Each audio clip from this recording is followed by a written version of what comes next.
But one of the most important things that the Quran does for a believer is that the Quran essentially gives us an entire understanding of not only ourselves, but of the world around us. And so within the book of Allah subhanahu wa ta'ala is really an explanation of why we're here, where we came from, what we should do while we're here, and then where we're going. One of the most important realities that the Quran explains to us is that the nature of the abode that we're in is an abode of tribulation.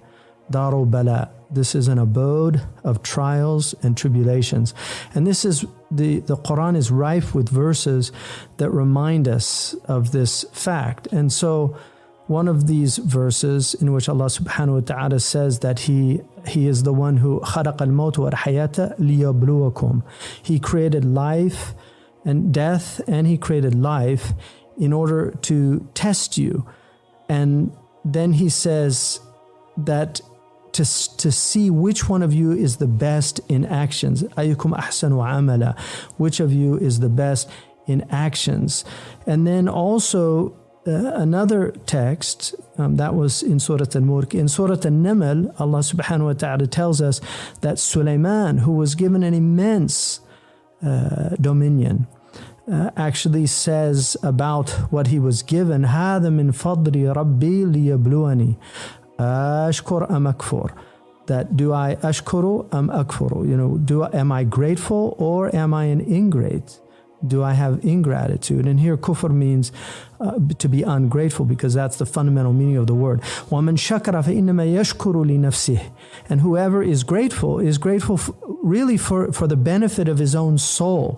وَمَنْ كَفَرَ فَإِنَّ رَبِّي غَنِيٌّ كَرِيمٌ. And then he says, and whoever is ungrateful, then verily my Lord is independent and Kareem, which one of these words in Arabic that has many different meanings, but generous and noble, exalted.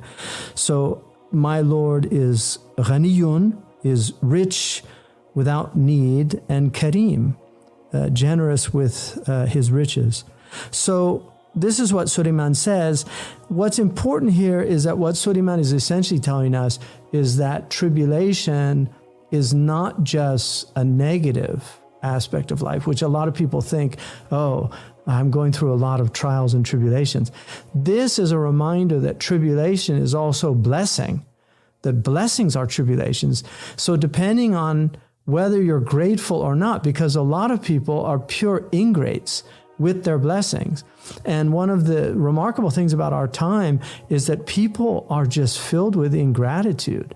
Even though there's so many blessings, like there are places where people are definitely suffering considerably, but for many, many people, especially here in the US, and I know there's other people listening that are in places like Malaysia or Europe or many places where there's just immense blessings. So the two fundamental blessings that if you have them, Allah subhanahu wa ta'ala expects you to worship Him. If you're lacking one or both of these two blessings, you might have some excuses.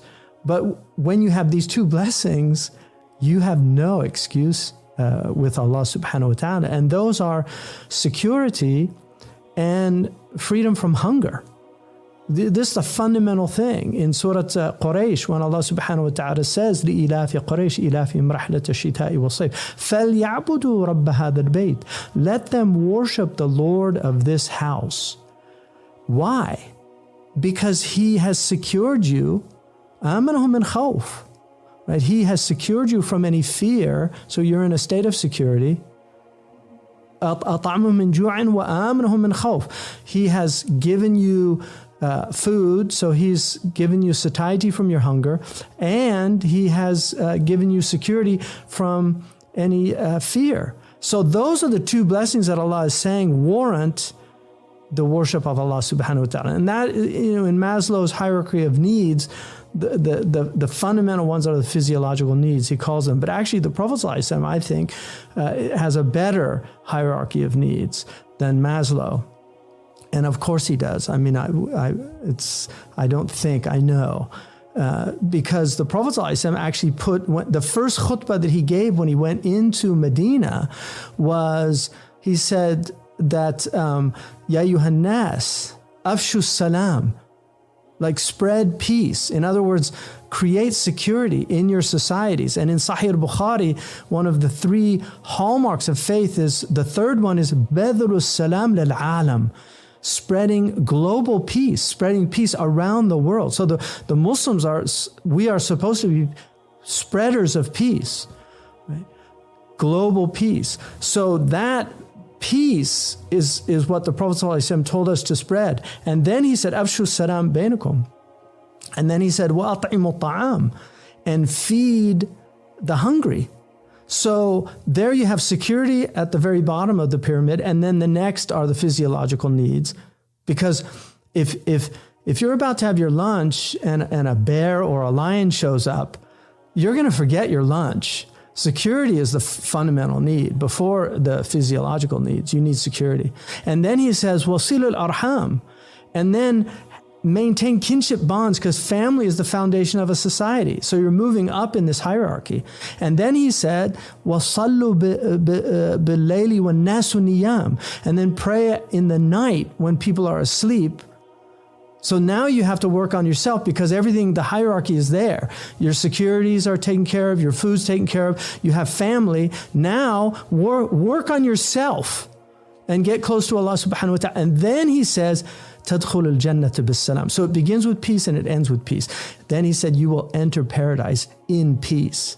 And Salman al-Farisi, the Prophet ﷺ told him that no one will enter paradise without a passport. And he literally used the word jawaz in the hadith. لا يدخل الجنة أحد إلا بجواز من الله مكتوب فيه ادخلوها بسلام آمنين. In other words, دعه يمر. Like just laissez-faire, let him pass. So here in dunya, you have all these boundaries. There in the akhirah as well. Jannah has a border patrol. So you're not going to get into paradise without a passport, with a visa from Allah. But that visa is a permanent, they call it like permanent residence visa. You'll have iqama da'ima, right? And you become a citizen in paradise. That's in the hadith. So it's really quite extraordinary. But one of the things, so you've got that side of the dunya, which this is the half of the world that we're in, where people, I feel, are just total, like so many people, I hear people whining all the time about how horrible things are.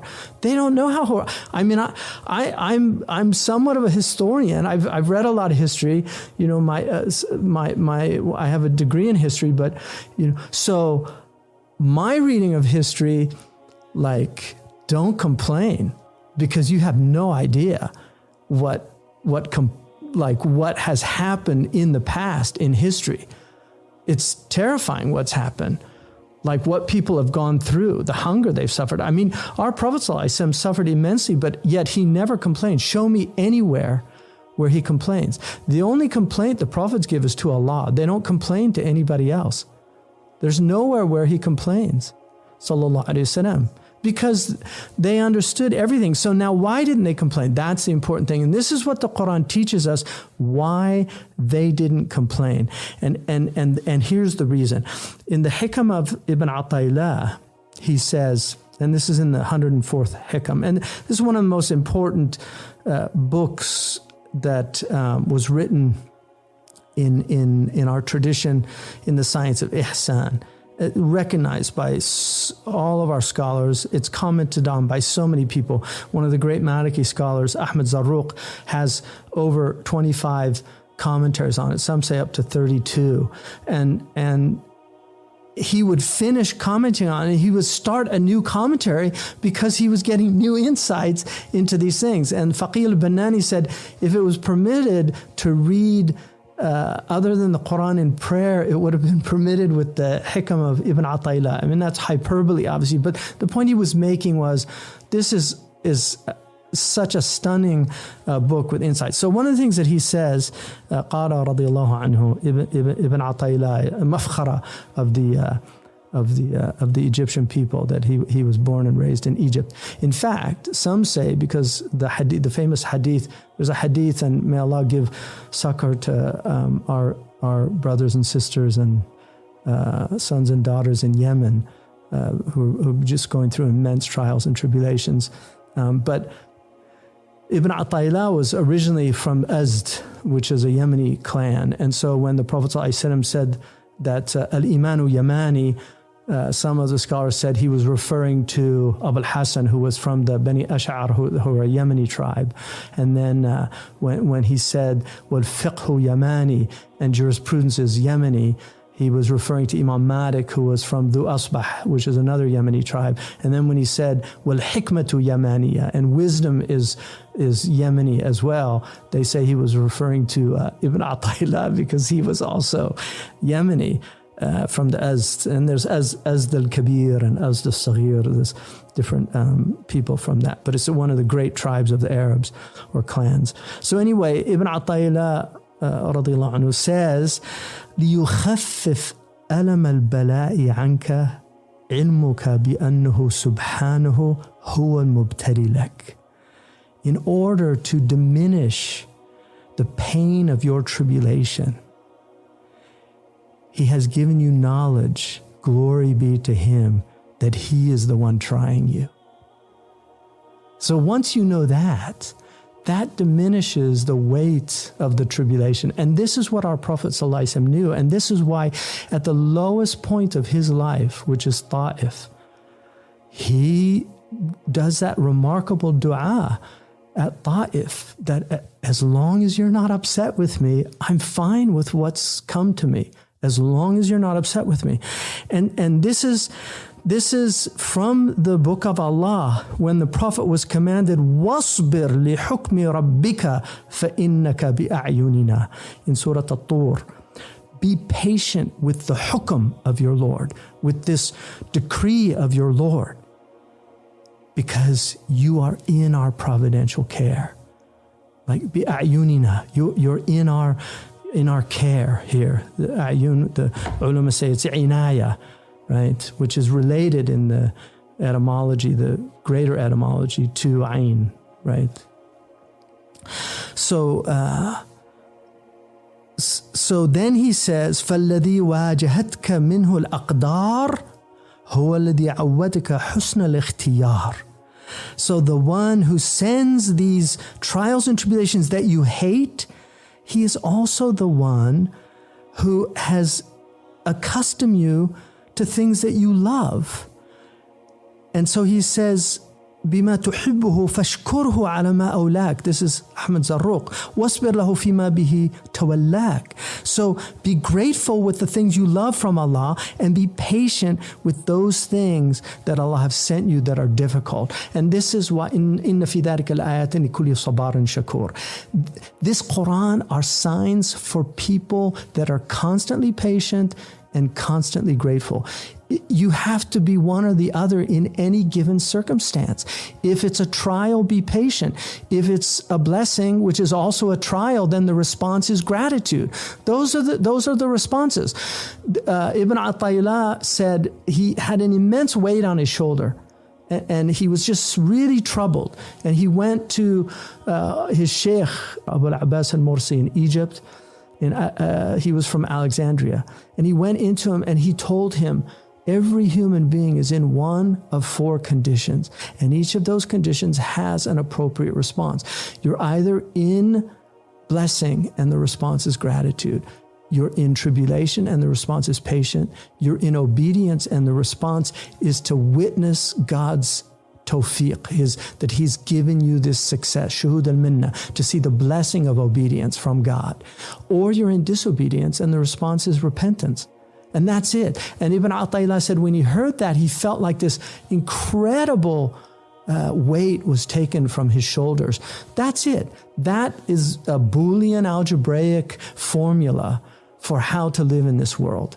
You're in one of those four states. And so just be blessed. Now, one of the things, he goes on, I mean, this is something amazing. Imam al-Junayd, who was one of the great, and again, Ibn Taymiyyah, rahimahullah, all of the scholars recognized Imam al-Junayd. All of them. Nobody said, this Imam al-Junayd, all of them. But Imam al-Junayd, in the Risala of Imam al-Qushayri, they mention a story that Imam al-Junayd said, Kuntu na'iman 'inda Sari.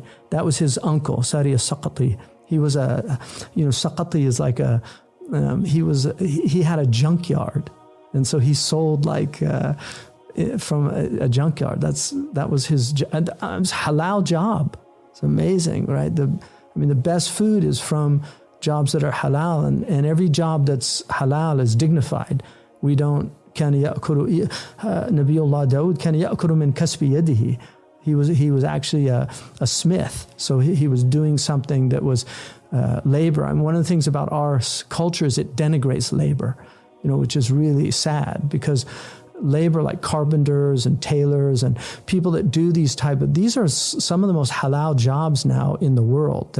Nobody should ever denigrate these type of jobs, because they're actually very, very valuable for a society. But anyway, he woke him up. He was sleeping, and he woke him up. He said, قال يا جنيد رأيت كأني وقفت بين يديه فقال لي. He's telling him a vision that he saw. It's as if I was standing before God. He had a dream, and he said, and God said to me, I خلقت الخلق فكلهم ادعوا محبتي. I created creation, and all of them claim to love me. فخلقت الدنيا فهرب مني 19 and then I created the world, and 9/10 of them fled.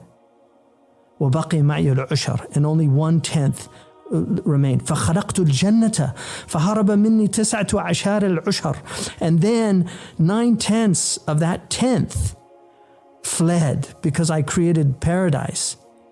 And so now only 1% is left. وبقي معي عشر العشر فسلطت عليهم ذرة من البلاء فهرب مني 19 عشر العشر.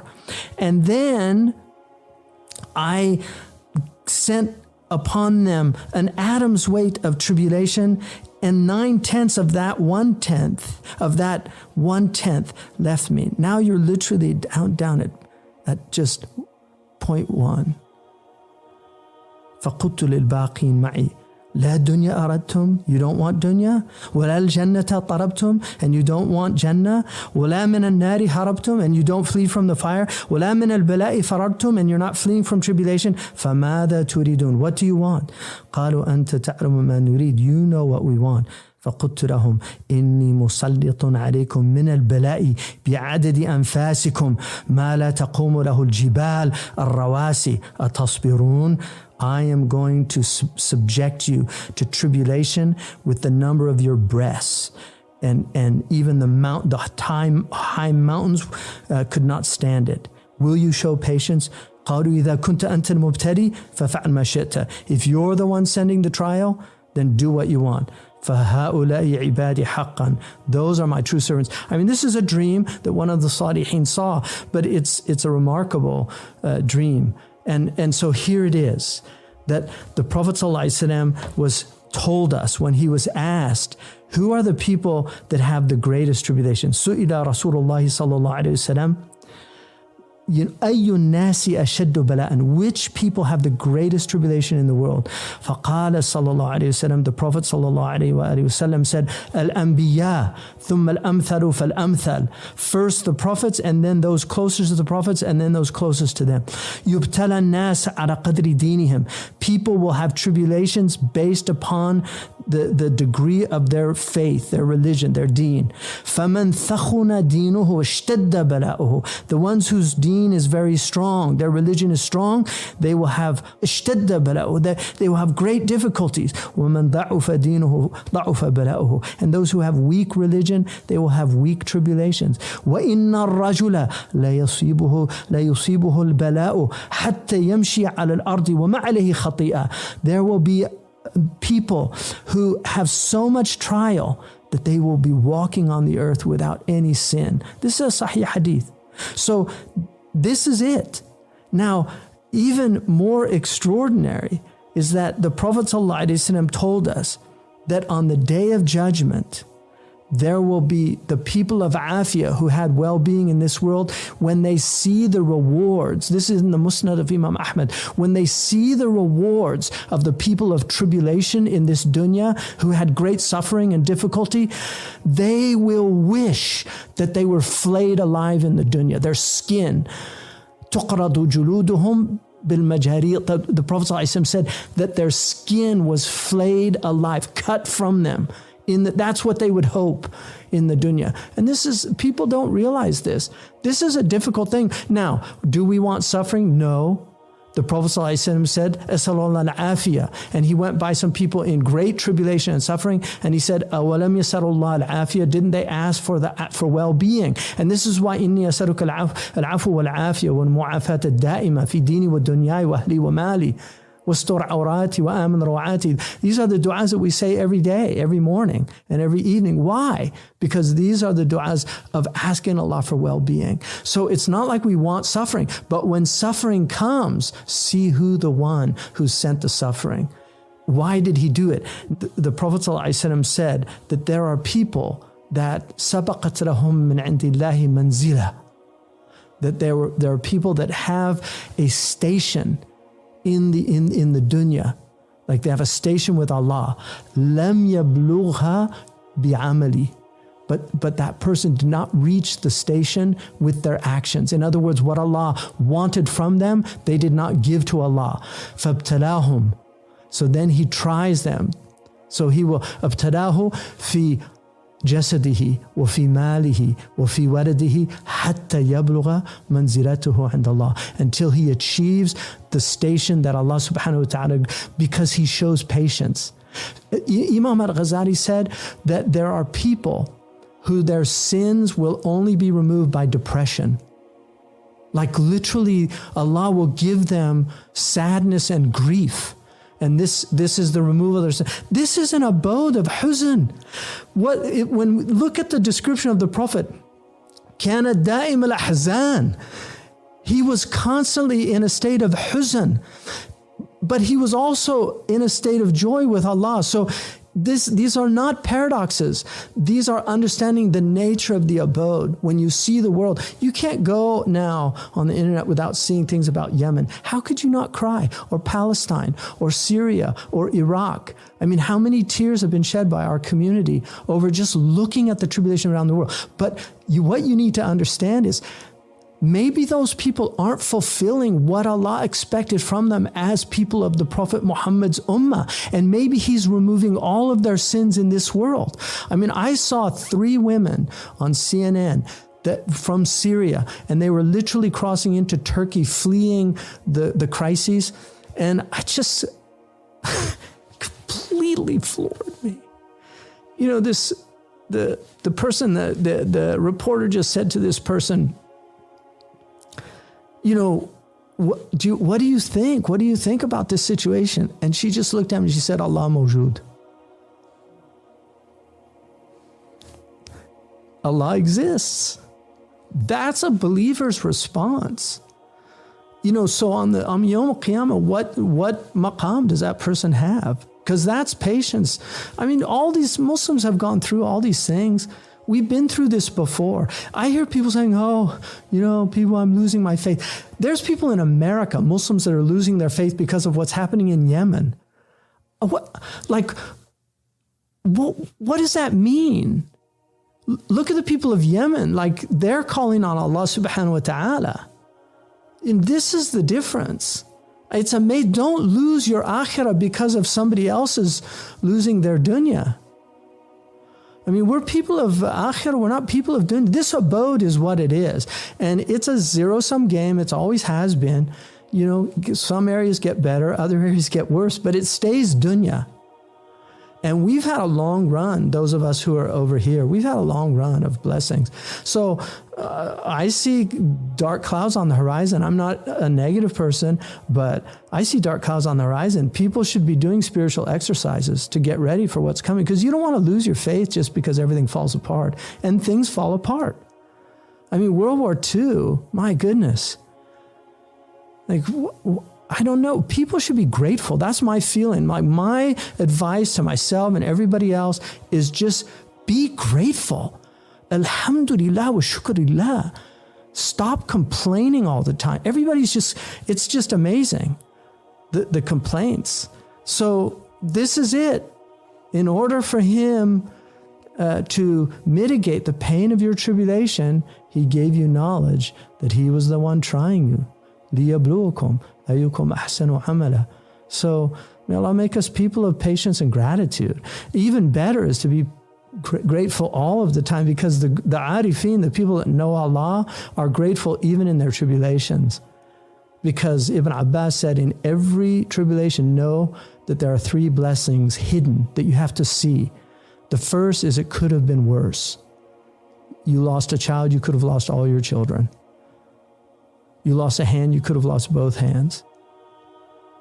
So, and then know that it's in your dunya, like it's in your worldly things and not in your religious matters. So if you lose money, like the stock market collapsed and you lost all your money, just alhamdulillah, it's just dunya. And then the last one, it's in this world and not the next world. So on Yawm al-Qiyamah, maybe you're going to say, I wish I had more tribulation, like those people that see the people in tribulation getting all their rewards, saying, I wish I had more tribulation. Don't wish for more tribulation. Just ask Allah for afiyah and for well-being. But know that if tribulation comes to you, it's probably because you're closer to Allah than other people.